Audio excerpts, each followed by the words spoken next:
Isang posthumous na mensahe mula sa dating M, ang nanguna sa ahente ng MI6, na si James Bond na magsagawa ng isang hindi autorisadong misyon sa Mexico City sa araw ng mga patay, kung saan pinahinto niya ang isang plano ng pambobomba ng terorista. Pinatay ni Bond si Marco Sciarra, ang leader ng terorista, at kinuha ang kanyang singsing, na may nakaistilong octopus bago nagnakaw ng helicopter para makatakas.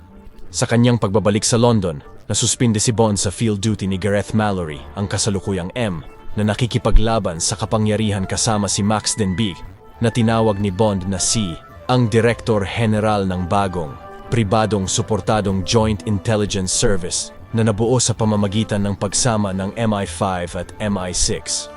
Si C ay nagkakampanya para sa pagsali ng Britain sa pandaigdigang Surveillance at Intelligence Initiative na tinatawag na Nine Eyes, at ginamit ang kanyang impluensya upang isara ang seksyon ng mga 00 field agent na aniyay luma na. Nilabag ni Bond ang utos ni M at naglakbay sa Rome upang dumalo sa libing ni Sciarra. Iniligtas niya at inakit ang balong asawa ni Sciarra, si Lucia, na nagsabi sa kanya nakasapi si Sciarra sa isang organisasyon ng mga negosyante na may koneksyon sa krimen at terorismo.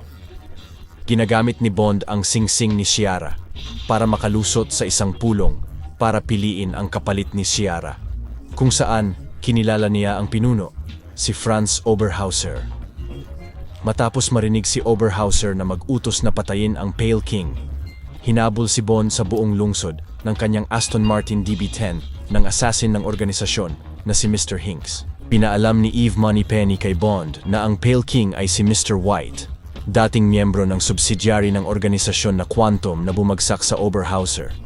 Hiniling sa kanya ni Bond na imbestigahan si Oberhauser na itinuring na patay na 20 taon na ang nakakalipas. Hinanap at natagpuan ni Bond si Mr. White sa Austria, kung saan malapit nang mamatay sa pagkalason ng thallium. Sinabi niya kay Bond na hanapin at protektahan ang kanyang anak na babae, ang psychiatrist na si Dr. Madeleine Swan, na magdadala sa kanya sa L'American upang mahanap si Oberhauser. Pagkatapos nito, si Mr. White ay nagpakamatay. Hinarap ni Bond si Swan at iniligtas ito mula kay Hinks at sa kanyang mga tauhan. Nagtagpo sila ni Q na kumonekta kay Oberhauser sa mga nakaraang misyon ni Bond at kinilala sina Le Chiffre, Dominic Green at Raul Silva bilang mga ahente ng parehong organisasyon na tinukoy ni Swan bilang Spectre. Dinala ni Swan si Bond sa L'American, isang hotel sa Tangier, at natuklasan nila na nag-iwan si Mr. White ng ebidensya na nagdidirekta sa kanila sa base ng Oberhauser sa Sahara. Sumakay ng tren patungo sa isang liblib na istasyon na kasalubong ni Bond at Swan si Hinks na napaalis mula sa tren sa kasunod na labanan, at kalaunan ay inihatid sila sa base ng Oberhauser. Inihayag ni Oberhauser na pinunduhan ng Spectre ang Joint Intelligence Service habang nagsasagawa ng mga pag-atake ng terorista sa buong mundo na lumilikha ng pangangailangan para sa programang Nine Eyes. Bilang kapalit, bibigyan ni C ang Spectre ng walang limitasyong access sa impormasyong nakalap ng Nine Eyes na magbibigay daan sa kanila na maantabayanan at kontrahin ang mga pagsisiyasat sa kanilang mga operasyon. Pinahirapan si Bond habang kinukwento ni Oberhauser ang kanilang pinagsamahan. Pagkatapos maulila si Bond, naging pansamantalang tagapag-alaga niya ang ama ni Oberhauser na si Hannes. Dahil sa inggit sa pagmamahal ng ama kay Bond, pinatay ni Oberhauser ang kanyang ama, idineklara ang kanyang sariling kamatayan, at tinangkin ang pangalang Ernst Stavro Blofeld at itinatag ang Spectre para tukuyin ang kanyang kinakapatid na si Bond.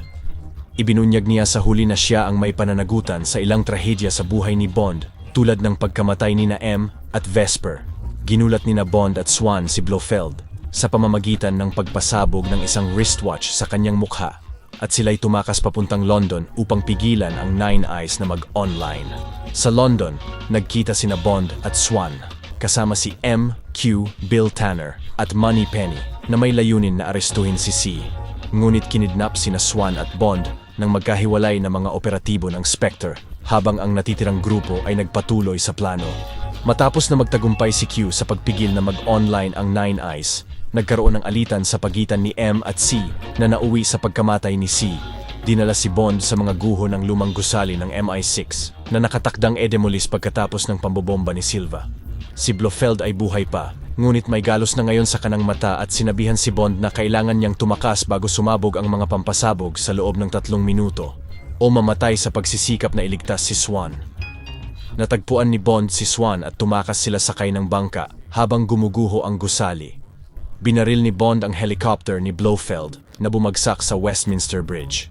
Nakaligtas si Blofeld at nagawang gumapang palayo mula sa pagkakalugmok. Ngunit hinarap siya ni Bond habang tinutukan ng baril. Pinangahasan ni Blofeld si Bond na patayin siya.